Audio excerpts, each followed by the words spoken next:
mengenai ikhtiar dan tawakal. Bagaimana caranya kita mengetahui kalau kita sudah berikhtiar secara maksimal sehingga kemudian kita bisa mulai untuk bertawakal, Ustaz? Nah, jamaah, bicara tawakal ini. Tawakal ini amalan hati. Sebelum antum bekerja, sebelum antum berusaha, antum keluar rumah aja, ngomong apa? Bismillahi tawakkaltu 'ala Allah. Baru keluar nih, belum kerja, belum usaha, belum naik motor antum, baru keluar rumah.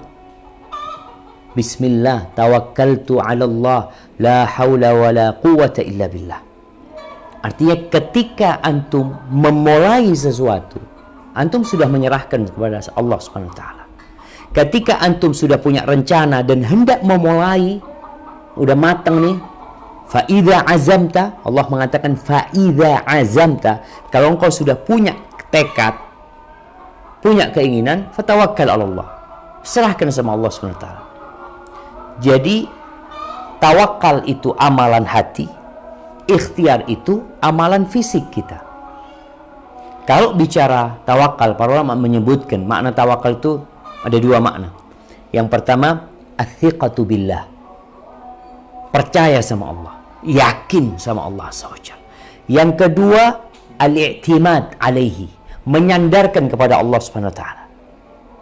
Kita ini tawakal sama manusia, kadang enggak kita ini kadang-kala bergantung sama manusia. Engkau percaya sama fulan, aduh nggak ada orang lain, ya udah fulan lah, mau gimana. Tapi sama Allah Azza wa Jalla kita percaya bahwasanya Allah dapat menyelesaikan semua masalah, bahwa Allah itu Rabb ana, Allah yang kasih rezeki, segala sifat dan nama baik Allah itu kita yakini, kemudian kita serahkan sama Allah Azza wa Jalla dan kita bersandar. Apa katanya Allah? Udah. Kalau bicara ikhtiar, usaha itu ya semaksimal mungkin. Artinya kalau bicara semaksimal mungkin itu mungkin dari satu orang ke orang lain beda-beda. Ana mampunya cuma sampai sini ya Allah. Allah memerintahkan untuk beramal.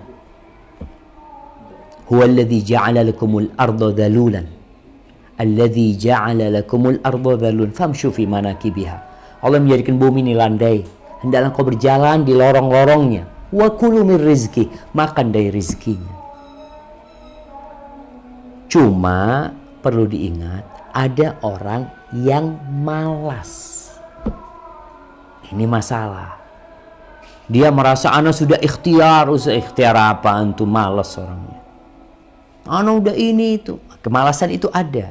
Jadi manusia ini punya dua sifat yang berkaitan dengan ikhtiar. Yang pertama sifat namanya ajiz, lemah.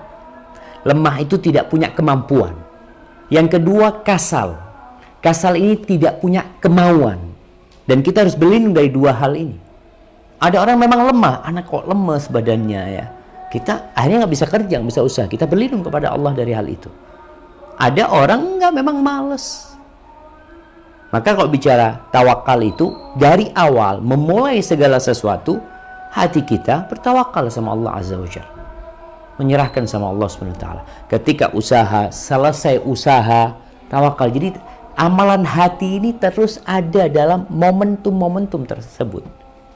Namun memang ada momentum-momentum yang membuat antum harus semakin menyerahkan sama Allah Azza wa Jalla. Nabi Ibrahim ketika dilemparkan ke api, beliau mengatakan hasbunallahu wa ni'mal wakil. Cukup Allah, Allah sebaik-baiknya pelindung. Selesai sudah. Mau usaha apa lagi? Jadi tetap kalau bicara usaha semaksimal mungkin. Dari mana tahu kita maksimal? Dari mana kita tahu kemampuan kita? Ini kayaknya kemampuan ana ya Allah, nggak ada lagi sudah ya Allah. Jangan sampai tawakal ini dijadikan dalih untuk bermalas-malasan. Karena ada orang yang menjadikan tawakal itu ya dia malas sebenarnya, tapi ngomongnya tawakal. Padahal muslim itu berlindung tiap pagi mengatakan dan petang, Rabbi a'udzubika minal kasali wasu'il kibar. Wahai Rabbku, aku berlindung kepadamu dari kemalasan dan dari masa tua yang buruk ya. Seperti itu. Hadza wallahu a'lam bishawab.